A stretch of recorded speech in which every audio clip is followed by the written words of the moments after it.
up guys, welcome back. This is Right Way Gaming bringing you another video. So today we're going to cover a quick little brief video into Lord Saladin's new stock. These three new weapons of course is what I'm talking about.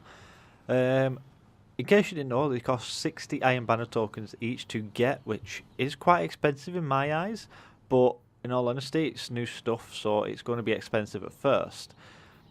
So I'm going to start off with the pulse rifle. Now I like the looks of this weapon, and I will be honest, I will end up getting it, and I'll probably end up doing a review on it at some point for you guys. Trying to go to get that done by tomorrow for you as well. So I'm just going to talk about the perks on it. So we've got three different sights. The SLO-10 post, which is a short zoom. The SPO-26 front, again short zoom, but increases range very slightly. And then the SRO-41 ocular, which is a long zoom scope. It don't let us preview it, that's a shame. So in all honesty, I would probably use the SPO-26, but the top two are your definitely two top choices, just based on preference of how they look and how they handle. The next two so-called perks are a pending magazine, which increases your magazine size, and then the second one's a drop mag. Magazine drops on reload, wasting ammunition, but greatly increasing reload speed.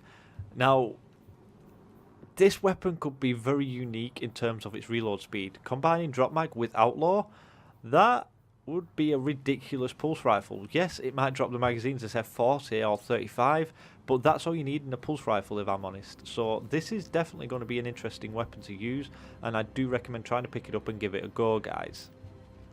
Next up, we have the new auto rifle for the Iron Banner, the Ahrimans Anvil. Now again, on these the perks might not look very enticing at first, but look at the range on this thing. This thing outranges the goddamn Uriel's gift. I mean, that's saying something. Sure, it doesn't have high caliber rounds and all that, but it's got a higher fire rate. It's got the same fire rate actually, which makes it even more interesting because it's the first kinetic auto rifle that actually is the same archetype as Uriel's gift, if I'm right. I'm not 100% sure if the Vanguard auto rifle is, but either way this thing beats it by simply having a ridiculous amount of range to it. So again, we have a short zoom which increases handling and increases range. We have a Model 6 which is a medium zoom, increases range and handling speed, and then we have the Mark 15 lens which is a long zoom which basically decreases your handling but greatly increases range, making it ridiculous at range in my eyes. We then have the steady rounds which reduces your range but increases stability, making it a little bit more like Uriel's gift in my opinion, and the accurized rounds which increases the range.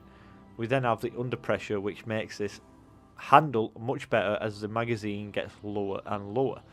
And not only that, but it looks sexy in my opinion, so I'm going to pick it up just for that reason, guys. I am a hoarder, I will admit, but you know what?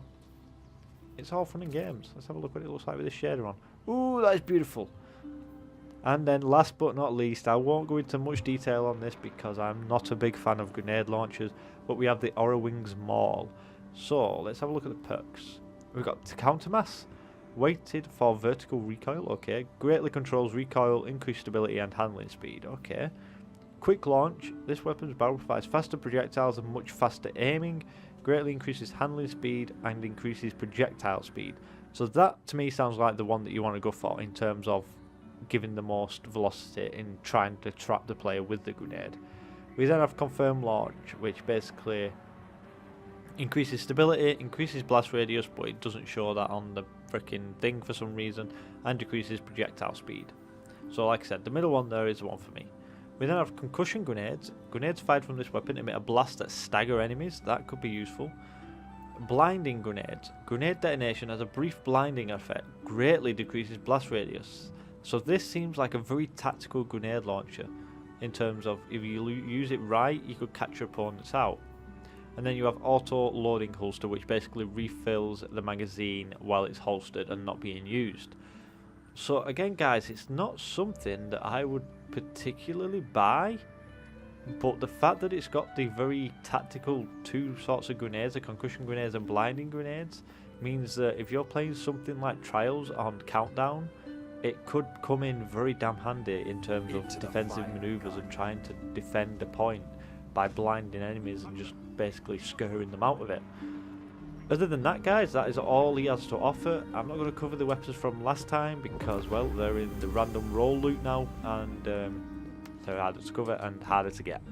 But I will be trying to get reviews done on all 3 of those weapons and testing them out over the week, so I hope you enjoy this video and keep an eye out for those. I'll catch you next time, Guardians.